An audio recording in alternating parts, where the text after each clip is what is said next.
الله ربي والإسلام ديني ومحمدا رسول الله.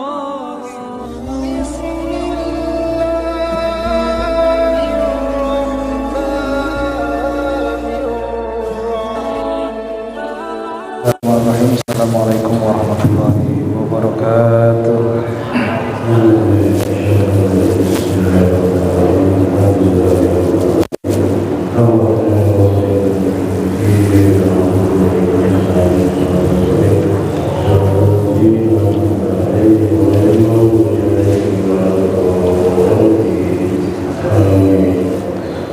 Alhamdulillah nahmaduhu wa nasta'inuhu wa nastaghfiruhu wa nastahdihi wa na'udzu billahi min shururi anfusina wa min sayyiati a'malina may yahdihillahu fala mudilla lahu wa may yudlil fala hadiya lahu wa asyhadu an la ilaha illallah wahdahu la syarika lahu wa asyhadu anna Muhammadan abduhu wa rasuluh. Allahumma shalli wa sallim wa barik wa sallallahu wa sharif ala hadha nabiyil karim wa ala alihi wa sahbihi ajma'in amma ba'du. Ahibatul kiram, bapak-bapak, ibu-ibu, adik-adik jemaah Masjid Raya Al-Insan yang insyaallah dimuliakan oleh Allah Subhanahu wa taala.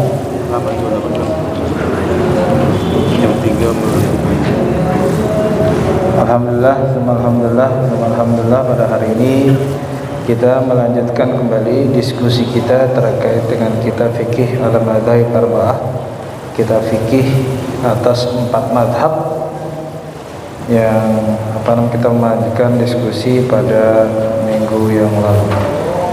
Tetapi seperti biasa sebelum kita mulai forum ini, mari sama-sama kita kirimkan Al-Fatihah terutama kepada sanak famili kita, keluarga kita, orang tua kita, anak kita, istri kita, suami kita, orang yang pernah berbuat baik dalam kehidupan kita atau orang yang pernah berbuat tidak baik dalam kehidupan kita, untuk guru-guru kita, para masyayikh, para kiai, para alim ulama, para habaib, dan juga guru-guru kita di tingkat TK, SD, SMP, SMA, kuliah. Dan jika mereka pada hari ini Allah telah tetapkan kepada mereka kematian, agar Allah Subhanahu wa taala mengampuni dosa kita dan dosa mereka, menjadikan kubur mereka sebagai rawdah baitul firdaus, amin. Jika mereka pada hari dalam keadaan sakit, agar Allah Subhanahu wa taala menyembuhkan segala penyakit kita dan penyakit mereka. Dan jika mereka semua dalam keadaan sehat, agar Allah Subhanahu wa taala terus memberikan keberkahan dunia akhirat bagi kita dan mereka. Ala hadiniyah maqbulah salihah wa ila hadratin nabi Mustafa sallallahu alaihi wasallam. Al-Fatihah.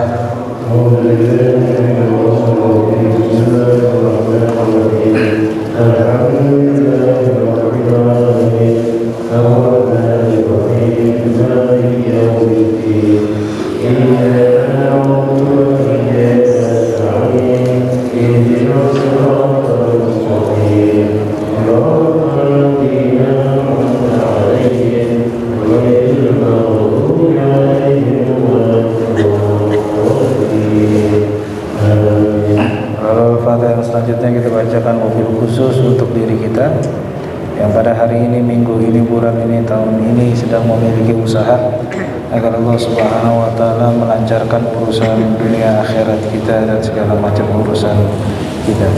Al-hadiniyah bi kulli salihah wa ila hadratin nabi Mustafa Rasulullah sallallahu alaihi wasallam. Al-Fatihah.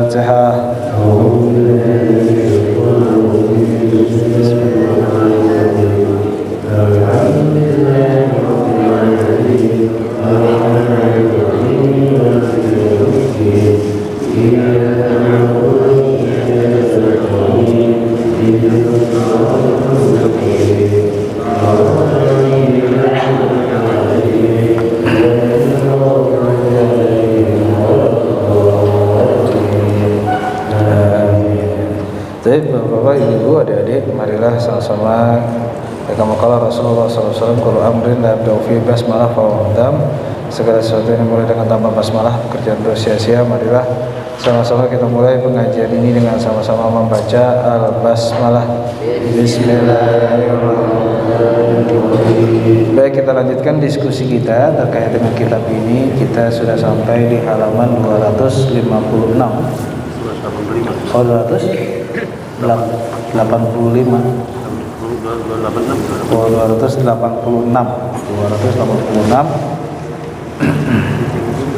Ya. Kalau di kitab aslinya ini halaman 159, bagian ketiga. Ayo kita baca. Bismillahirrahmanirrahim.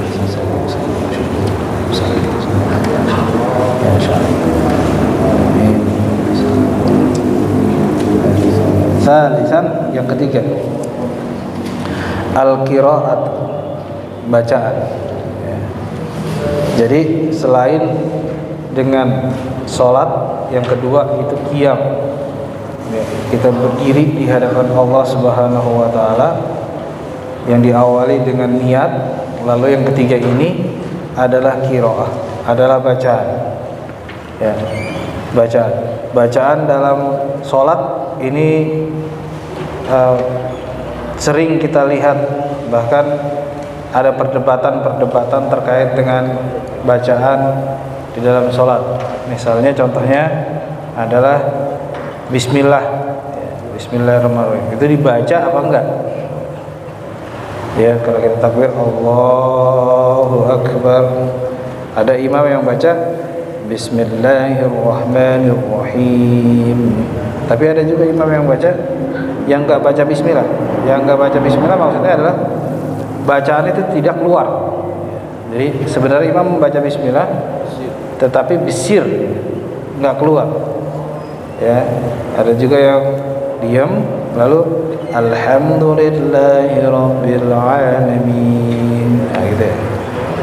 Nah, itu nanti akan kita bahas lebih detail terkait dengan bacaan tadi. Tapi yang pertama yang kita pahami adalah dalam introduction ini, dalam muqaddimah ini, al-qiraah, bacaan. Ya, wa sayatilaka hukmuha indal a'immah. Nah, akan datang nanti akan dijelaskan pembahasan tentang qiraah dan juga dari pendapat para ulama. Lakin yambaghi liman yaqra, ya, alla yataharrak lisanahu bil qiraah wa qalbuhu ghafil. Ya, jangan sampai sewajarnya, seharusnya, seyogianya, bahasa gitu ya, seyogianya, seharusnya orang yang membaca dalam sholat, membaca surat, ya, atau baca surat Al-Fatihah, ya, tetapi bahasanya baca tapi pikirannya kemana-mana, baca Quran tapi hatinya kemana-mana. Ya, apa yang harus kita lakukan? Baliyam bagilahu ayatadabbara makna qira'atahu liya'izza liyata'az bima yaqul, liyata'iz bima yaqul. Artinya apa? Maka seharusnya orang yang membaca itu memperhatikan dan memahami kata yang dia baca atau surat yang dia baca. Untuk apa? Agar hatinya itu sadar. Ya, jadi ada orang yang kita mungkin ya, kita sholat tapi kita tidak sadar dengan apa yang kita ucapkan. Ya, kita sholat tetapi kita tidak sadar, kita tidak paham dengan apa yang kita ucapkan. Ya, minimal kita paham Al-Fatihah. Ya, minimal kita paham Al-Fatihah. Kita mungkin belum bisa tuh sama seperti orang yang misalnya yang pernah tinggal di Arab sana atau di Mesir sana. Ya, kalau ada orang baca Quran dia paham maksudnya apa. Ya. Ya, kalau kayak saya gitu, ada orang baca Al-Quran itu paham, alhamdulillah paham, karena ya sering mendengar itu. Jadi paham maksud dan makna dari Al-Quran itu. Ya, kalau kita belum sampai seperti itu, minimal kita paham Al-Fatihah. Ya, kita paham apa artinya Alhamdulillahirabbil alamin. Apa artinya Ar-Rahmanir Rahim? Apa artinya Maliki Yaumiddin hingga akhir ayat. Ya. Jangan sampai ya gitu aja. Jangan sampai kita baca dalam sholat, ya, kita baca dalam sholat kita tidak paham. Ya. Maka itu pentingnya ngaji. Ya. Kita baca Al-Fatihah tidak paham maksudnya apa. Ya. Jadi jangan sampai kita membaca, lisan kita bergerak, ya. Lisan kita bergerak, hati kita kemana-mana. Kenapa hati kita kemana-mana, pikiran kita kemana-mana? Karena simpel ya, kita tidak paham. Ya. Jadi istilahnya kayak orang, kayak burung beok. Dia cuma ngomong kayak gitu, dia nggak paham maksudnya apa. Ya, jangan sampai. Apakah kita harus memahami dan memahami bisa paham seluruh Al-Quran? Ya kalau bisa bagus, kalau nggak bisa minimal Al-Fatihah.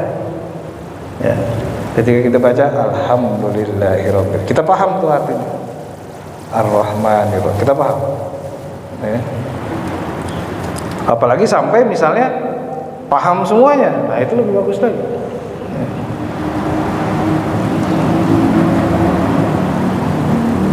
Jadi jangan sampai hati kita itu kemana-mana ketika kita sholat. Di dalam sholat itu ada bacaan, ya, ada bacaan. Sampai kita sadar kalau kita lagi sholat, kita lagi menghadap Allah. Ya. Yang kita ucapkan paham, ya. Yang kita ucapkan mengerti. Ketika kita mengerti dan kita paham, akan kita sematkan bahasanya gitu. Akan kita tanam di dalam hati kita sehingga kekhusyuan itu muncul. Nah itu Mas. Nah, dulu ada jamaah yang bertanya, bagaimana Ustaz kita mulai khusyuk? Nah salah satu indikator itu kita paham dulu yang kita baca. Ya.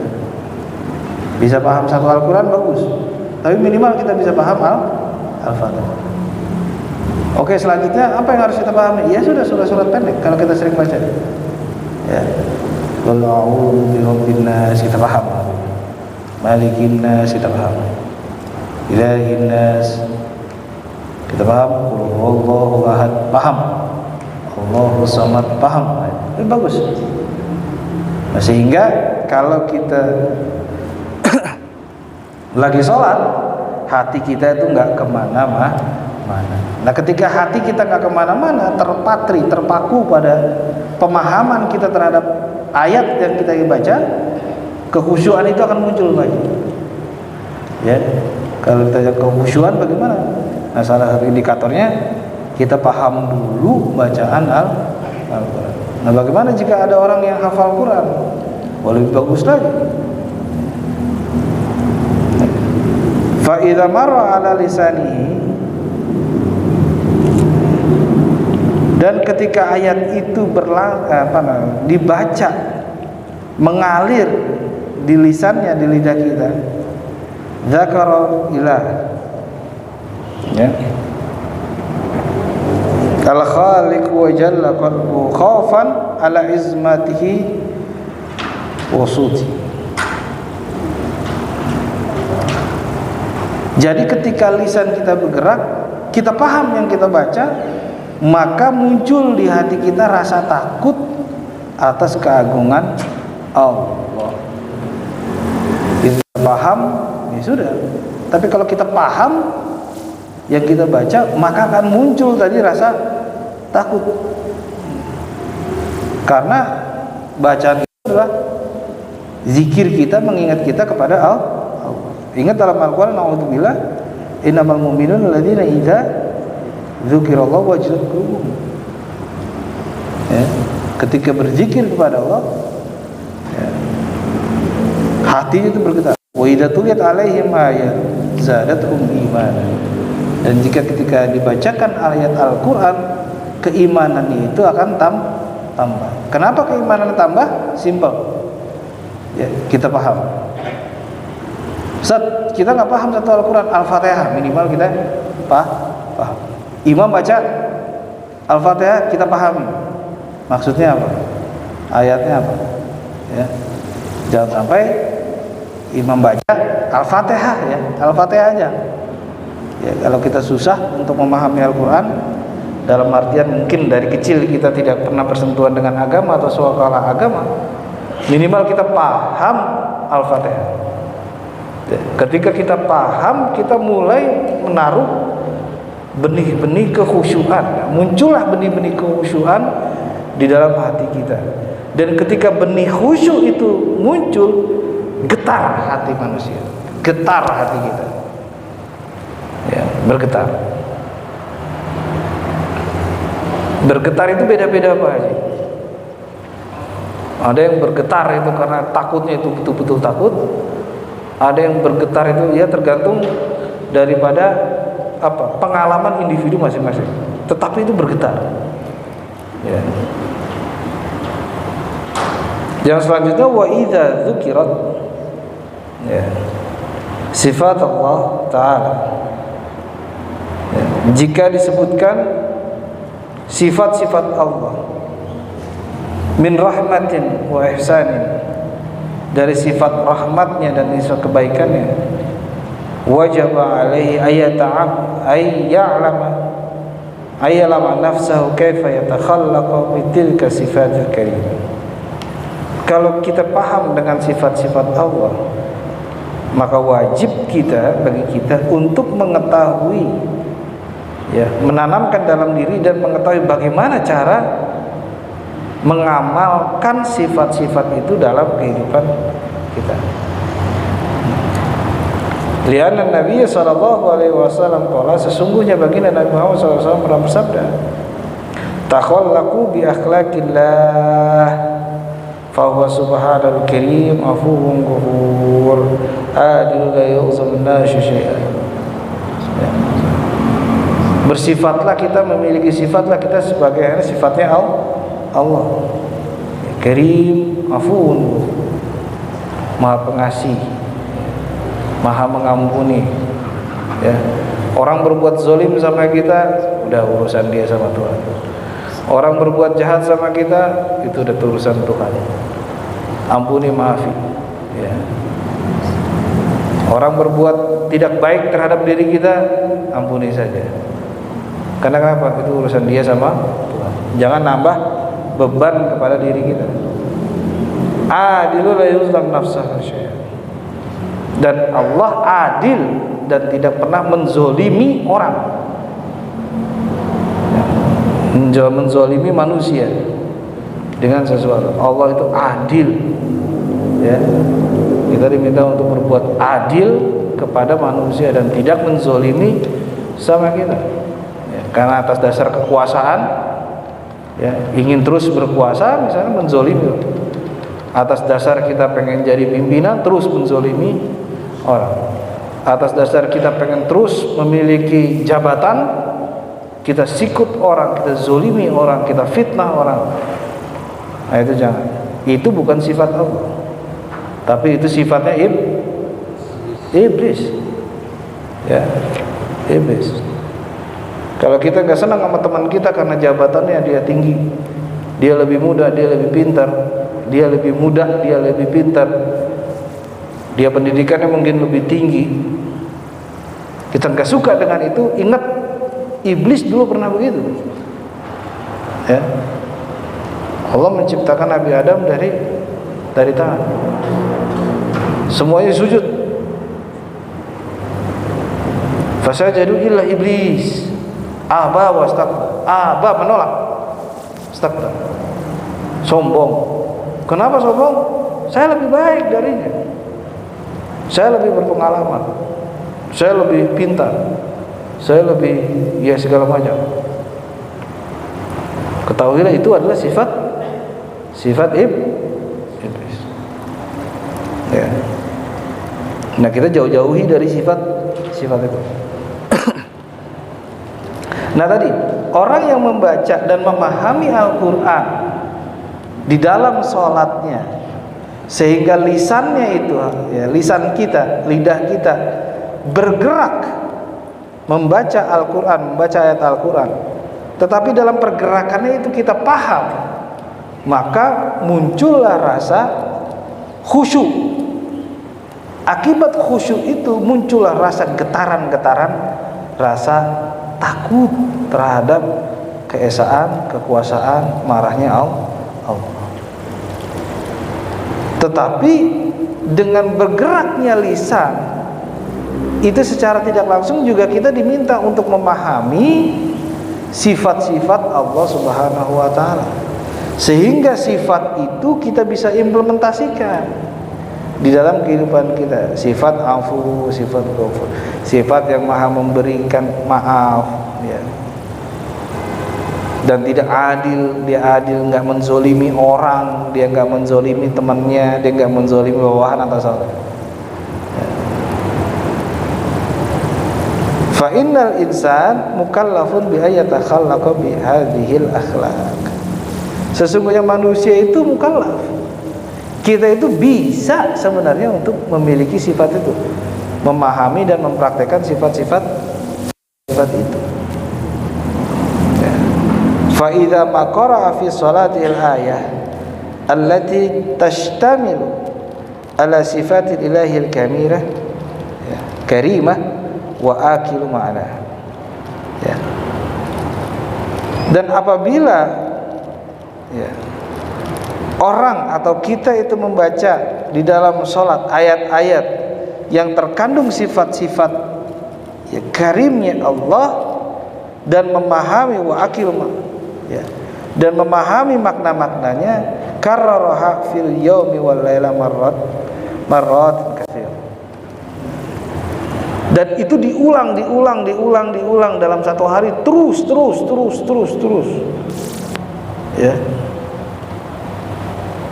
Itu kita baca dan kita pahami dan kita camkan dalam diri kita dalam sehari itu terus menerus.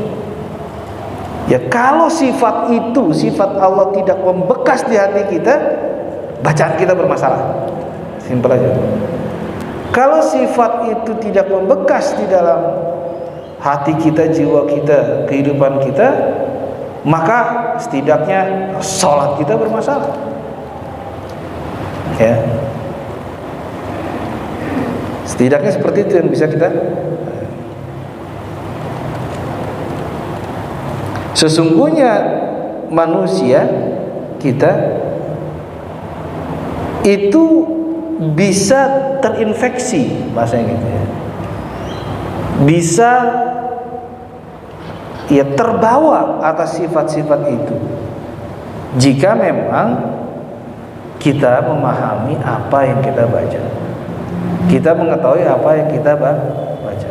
Contoh simpelnya begini, kalau ada diri kita, atau kalau diri kita sedang melihat sinetron, maka pemeran dalam sinetron itu misalnya antagonis, itu bisa menimbulkan sifat benci kita terhadap orang itu.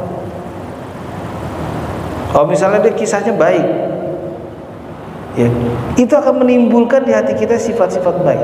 Nah, ini sinetron. Sholat seharusnya lebih dari sinetron. Sholat kita yang kita lakukan 5 kali dalam sehari seharusnya lebih dominan memberikan efek dalam diri kita ketimbang sinetron. Nah, kenapa sinetron atau apapun itu lebih dominan? Nah, berarti sholatnya bermasalah. Setidaknya sholat kita nggak paham. Ya, kalau logikanya setidaknya sholat kita nggak paham apa yang kita lakukan dalam sholat, yang kita baca dalam sholat apa. Tetapi kalau ada tayangan yang mempengaruhi kita, kenapa? Karena tayangan itu kita paham, kita tahu maksudnya, kita tahu tujuannya, sehingga itu memberikan dampak kepada diri kita. Nah, itu tayangan. Nah, kalau sholat nggak memberikan dampak, simpel saja, berarti kita nggak paham apa yang sedang terjadi atau yang kita lakukan dalam sholat. Minimal bacaan kita nggak paham, minimal Al-Fatihah nggak paham. Simpel aja indikatornya. Ya, pengukuran itu simpel, nggak perlu ngejelimet. Ya, karena agama itu, ya, sesuatu yang dikatakan agama itu adalah sesuatu atau agama yang bisa dicerna dengan akal yang sesimpel mungkin. Ya, jadi kalau ada agama atau pemahaman yang tidak bisa dicerna dengan pemahaman yang sesimpel mungkin, maka dalam itu adalah batal. Ya. Ketika ada pemahaman harus dijelaskan dengan bahasa yang ilmiah baru bisa paham, nah itu bukan pemahaman yang simpel, artinya dia dikatakan dengan agama. Sama seperti halnya sholat. Kita pahami sholat dari hal yang terkecil, kita mengukur sholat kita dari hal yang terkecil, kita nggak usah mengukur sholat orang, sholat diri kita aja. Ya. Bagaimana cara kita menciptakan khusyuk? Ternyata bukan ada faktor eksternal yang mendatangkan kekhusyuan itu, ya. Tetapi itu adalah faktor internal kita. Ini pengalaman pribadi Pak Haji. Saya pernah waktu di Mesir jadi mahasiswa baru, saya mencari flat atau apartemen itu dari satu orang ke orang yang lain. Kita kan satu flat itu kan banyak diisi banyak orang. Satu apartemen itu bisa 4 atau 5 orang. Jadi kita biar murah sewanya satu apartemen kita sewa 5 orang. Ada orang pernah bijak mengatakan kepada saya begini, sebenarnya dalam kehidupan ini ketenangan, orang ini mengatakan kata-kata ketenangan. Karena saya pernah ditanya, kenapa kamu di rumah A nggak mau, di rumah B nggak mau, di rumah C nggak mau, rumah D nggak mau, kamu maunya rumah yang saya. Saya bilang saya mendapatkan ketenangan di rumah itu, di rumah Anda saya mendapatkan ketenangan. Lalu dia bilang gini, ketenangan itu bukan dicari, ketenangan itu didapatkan dengan diusahakan. Jadi tidak ada ketenangan datang, dia harus diciptakan untuk tenang. Jadi khusyuk itu bukan karena faktor eksternal yang harus kita kuasai, tetapi faktor internal dulu yang kita perbaiki, baru kita mencapai kekhusyuan. Kalau internal kita masalah, ya khusyuk itu akan menjadi masalah. Simple. Bagaimana cara mengukur internal kita? Kalau niat kita bermasalah, sholat kita bermasalah. Oke, niat kita nggak masalah, khusyuk. Berdiri kita masalah, sholat kita masalah. Oke, berdiri kita sudah khusyuk. Bacaan kita sudah benar nih, tapi kita nggak paham. Nah, itu juga sulit untuk mendatangkan kekhusyuan. Gitu ya. Jadi kita melihatnya adalah sesuatu yang simple dulu. Kita bahasnya, kita breakdown, kita preteli, kita lihat, kita analisis. Kalau bahasanya kita analisis sehingga kita bisa mengambil kesimpulan, oh ternyata ya, salah satu indikator untuk bisa mencapai titik kekhusyuan dalam kitab ini adalah bagaimana ayat yang kita baca dalam sholat minimal kita paham. Enggak semua Al-Quran kita bisa paham, minimal yang kita baca kita paham. Imam bacanya suratnya misalnya surat Kahfi, kita nggak paham, minimal yang kita baca paham. Minimal ada bacaan yang imam baca kita paham. Mana bacaannya? Ya pasti surat Al-Fatihah, itu udah pasti kita paham. Nah kalau kita paham maka seharusnya yang kita paham itu membekas dalam hati kita. Lah kalau yang kita baca kita pahami nggak membekas, berarti bermasalah. Contoh simpelnya gampang. Kalau ada sinetron dan tayangan, ada peran yang antagonis, kita bisa marah kepada orang itu. Kenapa kita marah? Karena dia memberikan bekas, dan bekas itulah yang menancap di hati kita sehingga muncul rasa marah. Nah kalau sinetron atau tayangan itu bisa memberikan bekas, kenapa sholat kita nggak bisa? Padahal sholat jauh lebih banyak daripada tayangan itu.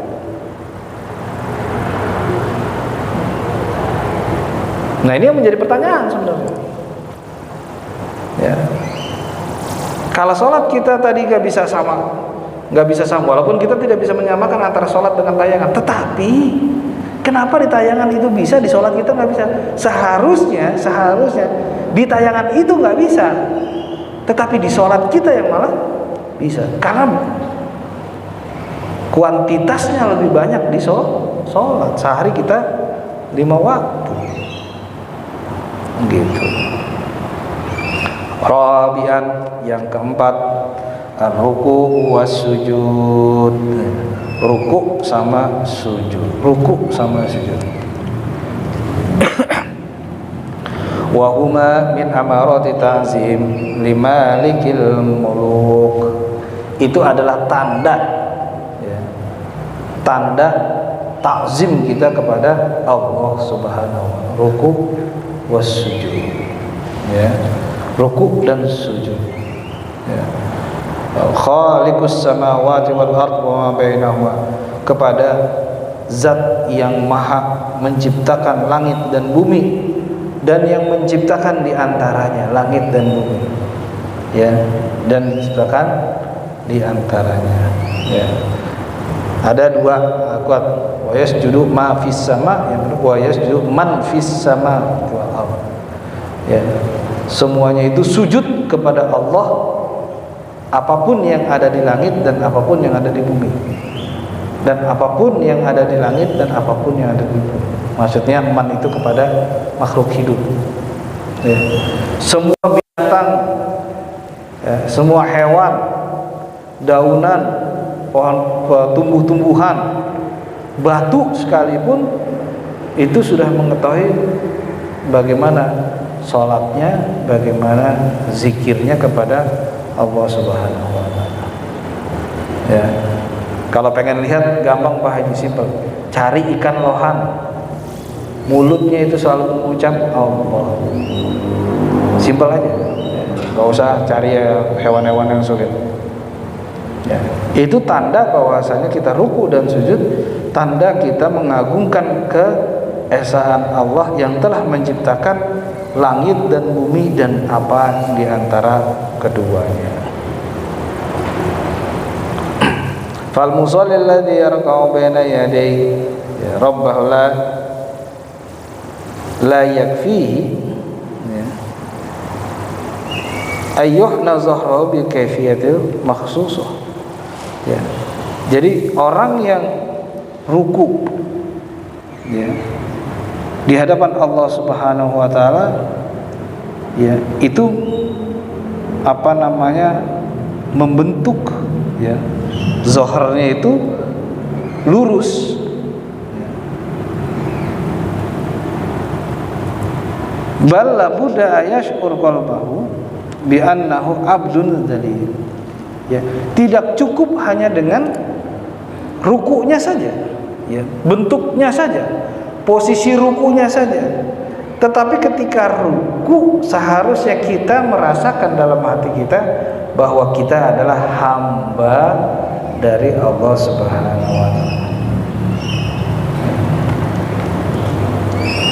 Wa yanhani amama izmati ilahi azizil kabir, dan juga menyerahkan kepada Allah Subhanahu wa ta'ala, ya. Lahaddun, ya, likudrati, tidak ada batasan terhadap kekuasaannya. Wala nihayatun li'izmati, ya, dan juga tidak ada batasan atas kekuasaannya juga, ya, kemuliaannya. Nah, inilah yang ketika kita kita jadikan ketika kita ruku dan sujud, itu kita memposisikan bukan hanya posisinya saja, tetapi ketika kita ruku dan sujud kita memahami, ya, memahami bahwasanya kita ini hamba daripada Allah Subhanahu wa ta'ala, ya. Nah, yang menjadi masalah adalah apakah kita paham dan kita sadar kita hamba daripada Allah Subhanahu wa ta'ala, ya. Itu yang menjadi pertanyaan. Kebanyakan dari kita atau bahkan diri kita nggak memahami, sehingga ruku dan sujudnya itu ya hanya sebatas bowing aja, sebatas merendahkan pundak saja, hanya sebatas menaruh jidat kita di bawah saja. Kita nggak paham apa yang dimaksud dalam sujud tadi. Jadi inilah Pak Haji yang dilakukan dalam ruku dan sujud sebagai sebuah tanda bahwa kita adalah makhluk yang tercipta, kita adalah hamba dari zat yang menciptakan langit, bumi, dan apa-apa yang terdapat di antara langit dan bumi. Nah, kembali lagi, ya. Apakah kita paham atau tidak dengan makna itu? Nah, pertanyaannya itu tentu harus kita tanyakan kepada diri kita. Ya, kembali lagi kita pahami bahwa sholat itu menjadi kunci kita, ya, kunci kita di akhirat. Nah, kalau dengan ruku kita nggak paham, sujud kita nggak paham, bacaan juga kita nggak paham, melintas begitu saja, ya, kita berdiri qiyam kita nggak paham, niat kita juga bermasalah, maka sholat kita akan bermasalah semua. Gimana Pak Haji? Baik Pak Haji, itu mungkin yang bisa kita sampaikan pada malam hari ini. Insya Allah nanti minggu depan akan kita lanjutkan langsung ke istilah sholat, ta'rifus sholat. Baik, apabila yang ditanyakan kami persilakan.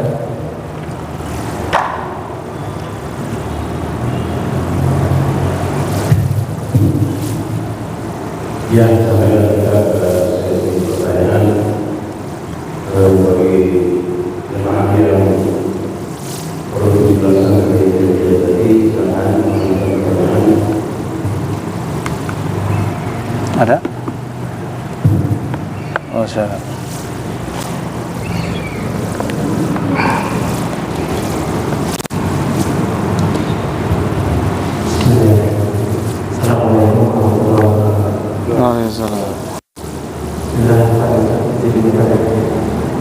Terkait yang kita bilang bila hati kita atau ketika sholat pikiran kita kemana-mana, maka itu bisa diterima atau enggak?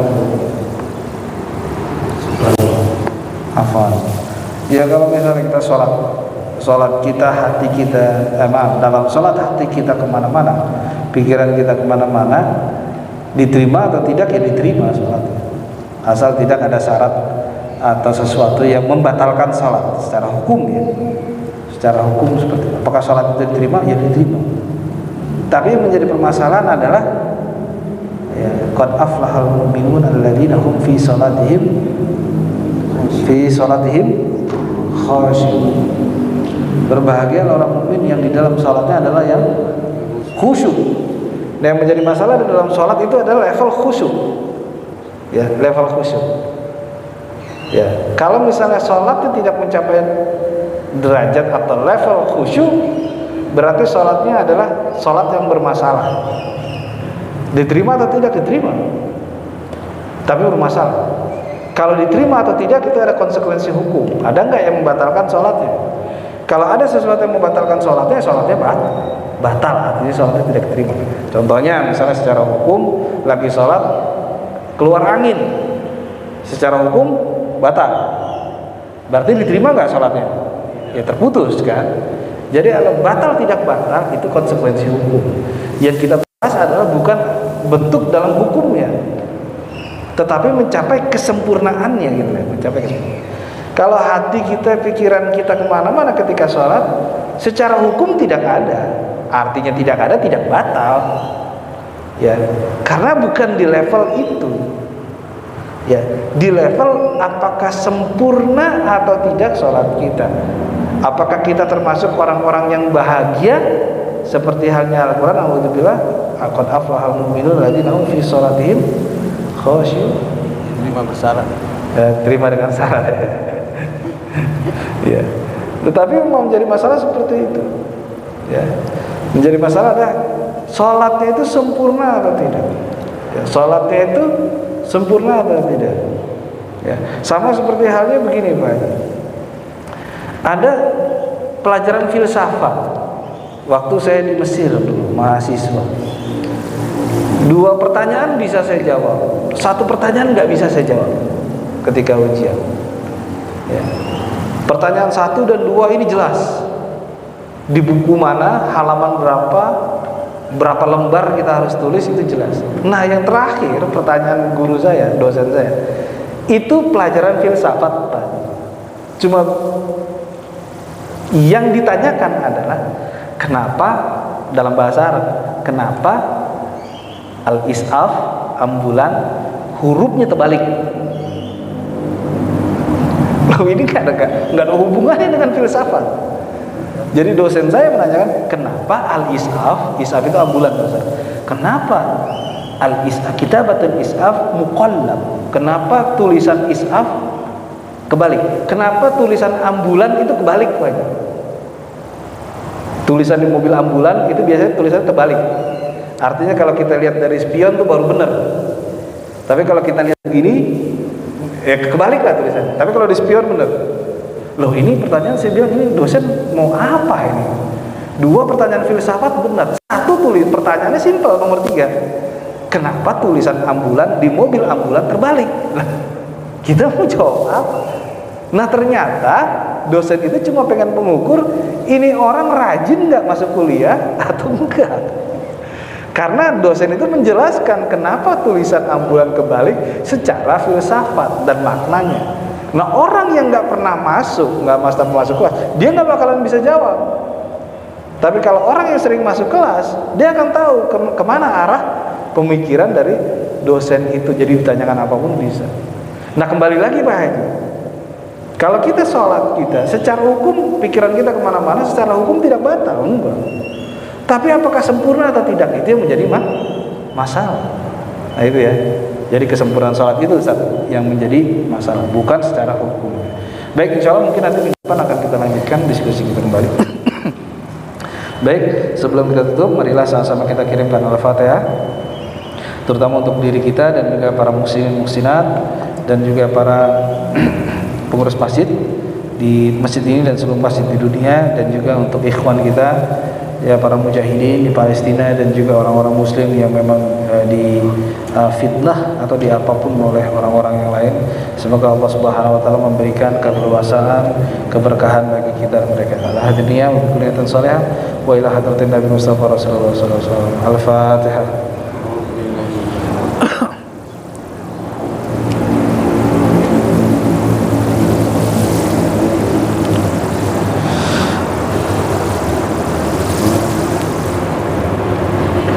Amin amin ya rabbal alamin. Baik, marilah sama-sama kita tutup dengan sama membaca alhamdulillah. Wallahu muwaffiq ila thoriq. Wassalamualaikum warahmatullahi wabarakatuh.